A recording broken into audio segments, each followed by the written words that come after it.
dear students, and welcome back to our chemistry class, and we are looking for the lesson that is materials, metals and non-metals. Okay students, and in last class I have talked to you about corrosion. Okay, in today's class we are going to have a focus on what happens when metals and non-metals react with each other, or how do they react with each other. So before moving ahead, I would like to know you about metals. So metals means what? Metals are always electropositive in nature. Always they are donating their electrons and having a positive charge on them. Okay. And what about non-metals? Non-metals are always electronegative in nature, and they are always accepting electrons and having a negative charge on them. And so that the non-metals are called as what? Electronegative. Okay, so here with some examples I would explain you about the reaction between the metals and non-metals and what kind of compounds they are forming and with which force they are bonded together, that we will see in detail. Okay, so our today's topic is reaction between metals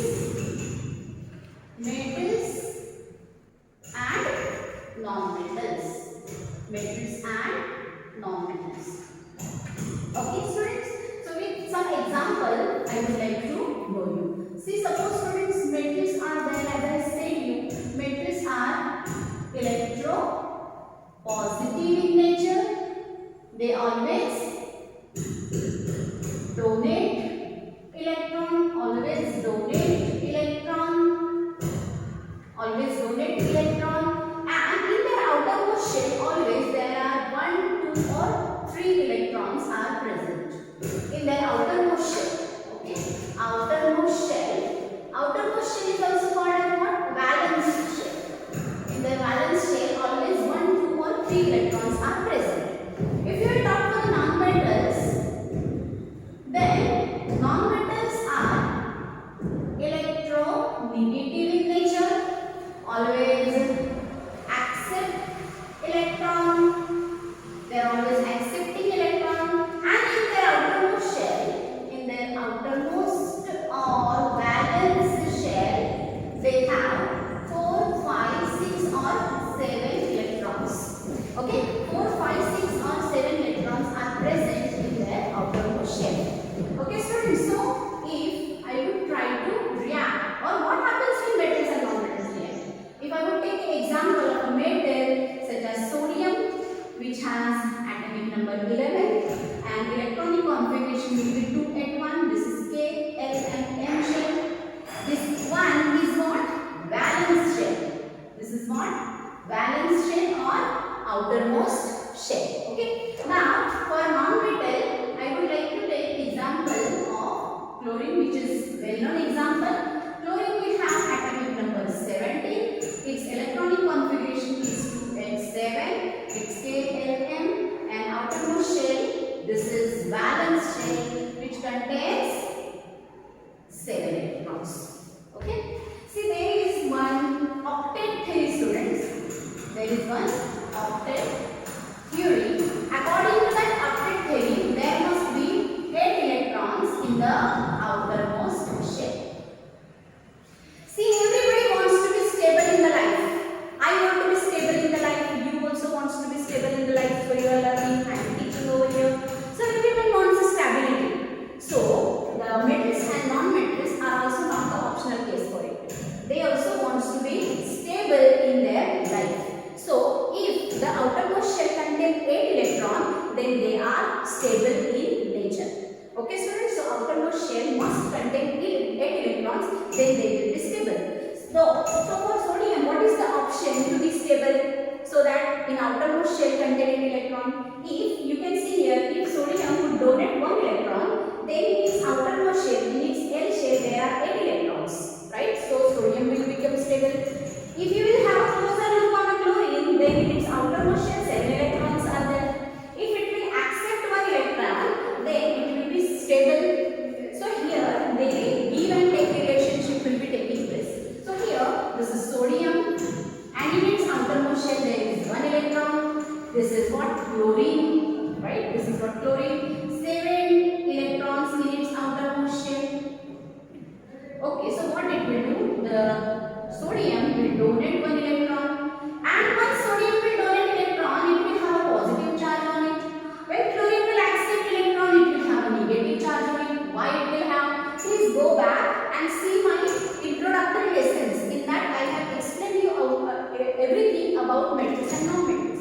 So once it will donate 1 electrons, immediately it will turn out into the ion.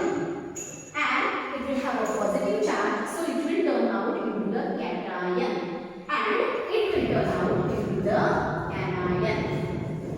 Understood? So the compound will be NaCl.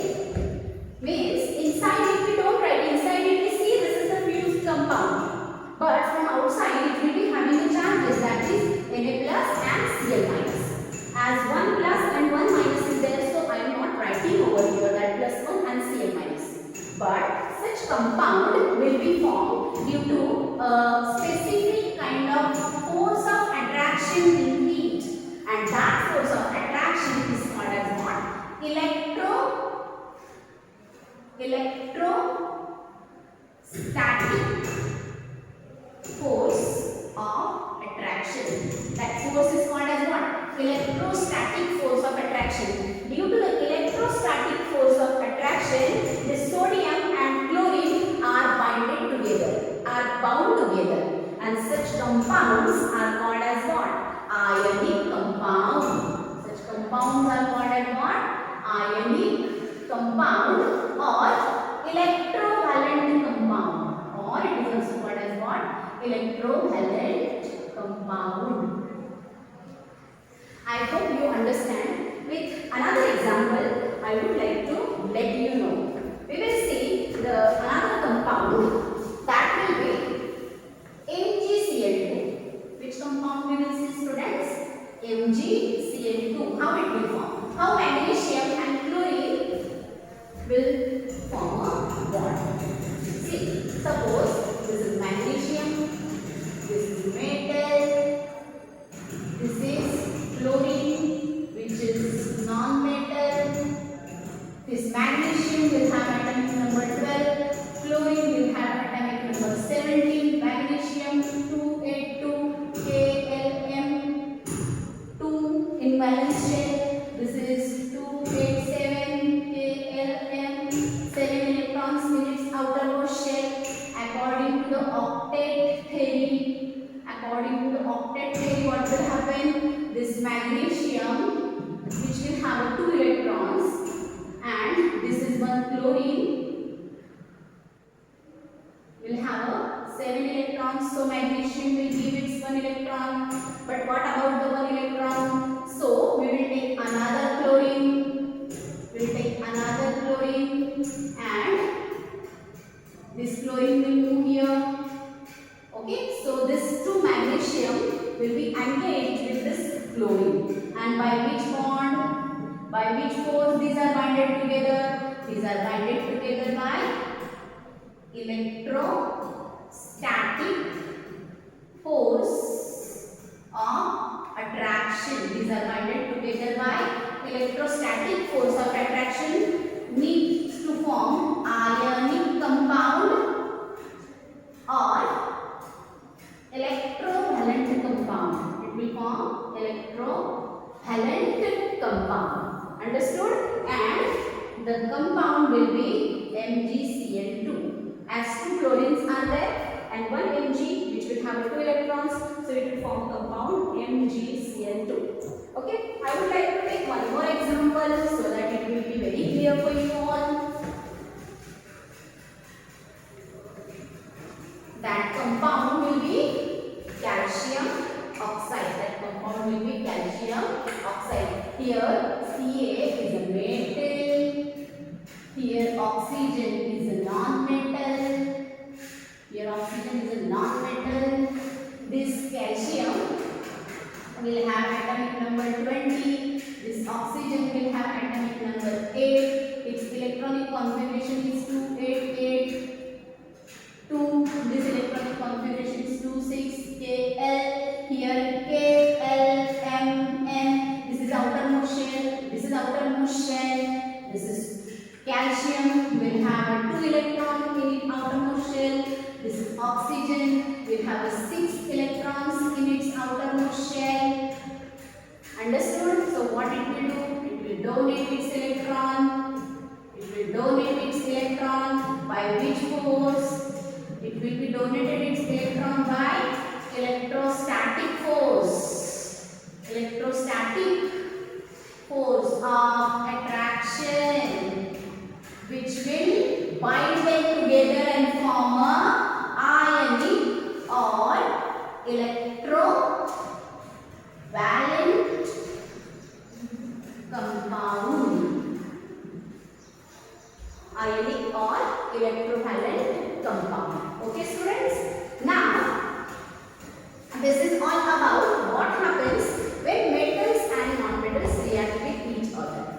compounds are possesses some specific properties. So what properties are possesses by the electrovalent or ionic compound that we will see, and those are also very important for you students to understand. Okay, and you have to be very careful and have to prepare your own notes while doing this, because these properties are very important. So our next topic is properties of ionic or electrovalent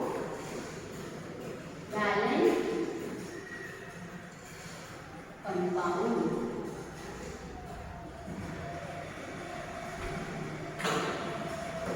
What are the properties?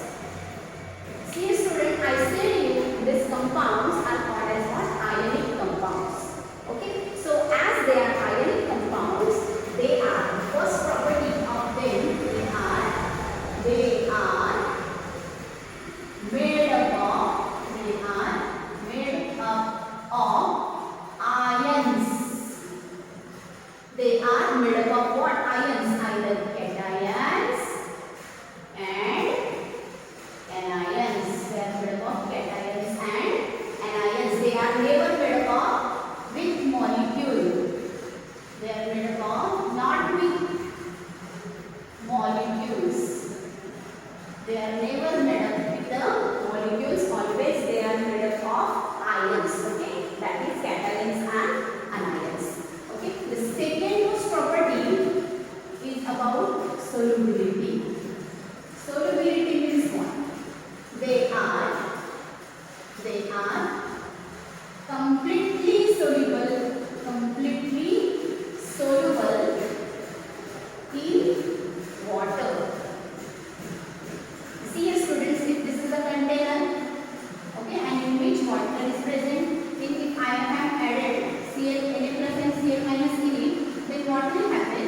This Na and Cl minus will have a strong electrostatic force of attraction that we are doing. But that strong electrostatic force of attraction will become weak. That strong electrostatic force of attraction will become weak, weakens the force of attraction. It weakens the force of attraction. It will weaken the force of attraction, and then this ion will bonded together by water molecule. It will be bonded together by water molecule, and in this manner water molecule will have a space between them, and that space will get occupied by the sodium and chlorine ion. In this manner they are completely soluble into the water, because water will weaken the force of attraction in them. So this property of the water is called as dielectric property. This property is called as what? Dielectric property. This is called as what?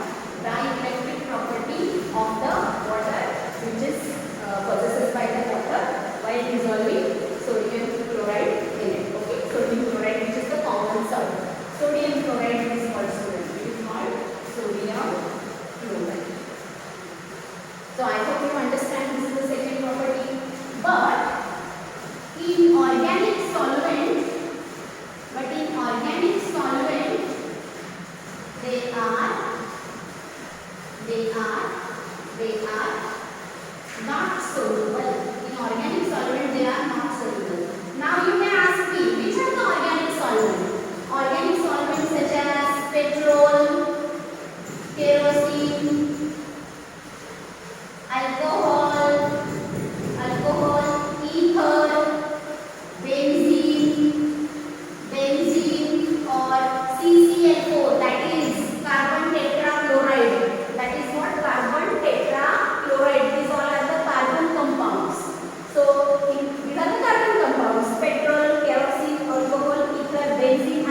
have a high melting, they have a high melting and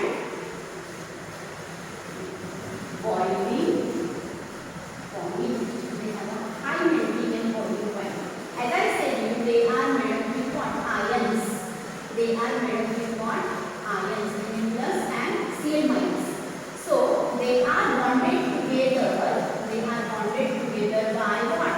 Strong electrostatic force of attraction.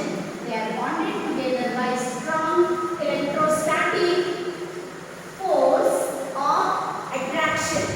Okay, so they are unable, means they are high melting, means they are unable to, means strong force of attraction is there, and to break this strong force of attraction, to break this strong bond, they require a large amount of heat, right? They require a large amount of energy in the form of heat, and so that they will melt or boil at very high temperature. Do you understand why the electrovalent compound or ionic compound will have a high melting and boiling point? Because this ionic compounds are made in ions, and these ions are bonded together by strong electrostatic force of attraction, and to break this ionic bond they need a large amount of energy, and that large amount of energy is provided by increasing heat, and so that they will have a high melting and the boiling point. Okay. Now we will talk about the fourth important property, that is electrical conductivity. Electrical conductivity. Students, you are knowing for the either electrons, free electrons or free ions are responsible for the conductivity. What is needed for the conduction of electricity or heat? Either free electrons or free ions are responsible, right? So in solid state, they do not conduct electricity,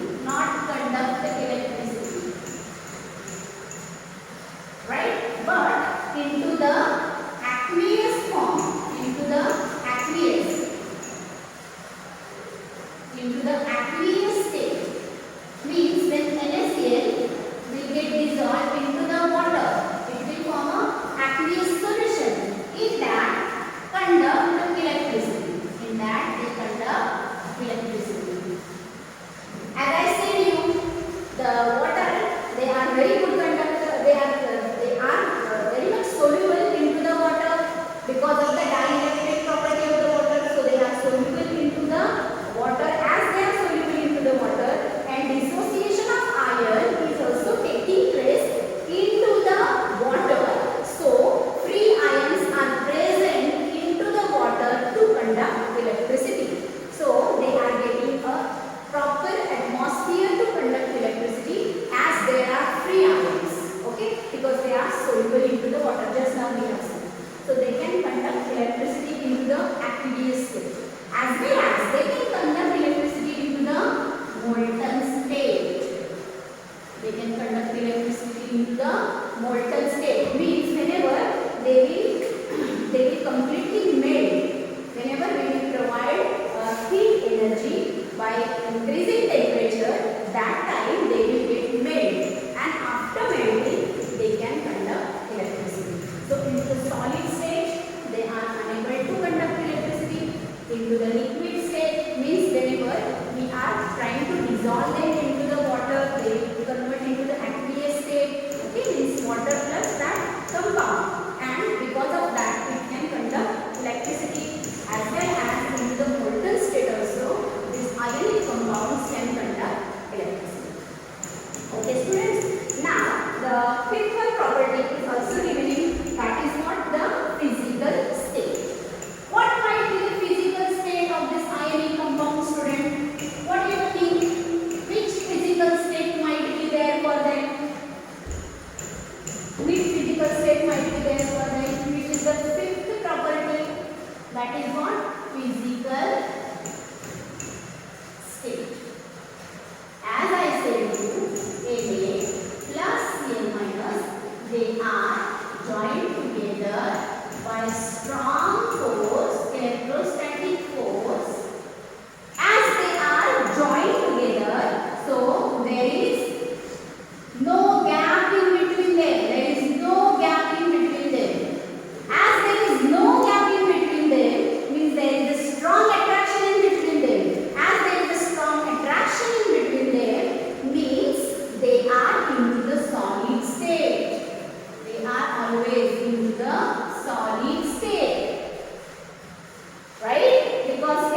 what happens or how do metals and non-metals react with each other and what kind of compounds they are forming. They are forming always ionic or electrolytic compound, and they are bonded together by strong electrostatic force of attraction. Few examples we have seen. Through few examples I have tried to explain you, right? Later on we have seen some properties of electrolytic compound. Okay, in that we have seen their electrical conductivity, its physical state, its melting and boiling point, its solubility, okay, or they are made with ions, not with the molecules. So I hope you understand today's session. Prepare your own notes and get ready for the worksheet. And we will meet very soon during our PS period. Till that, if you have any doubt, please ask me during our PS period during Google. Thank you so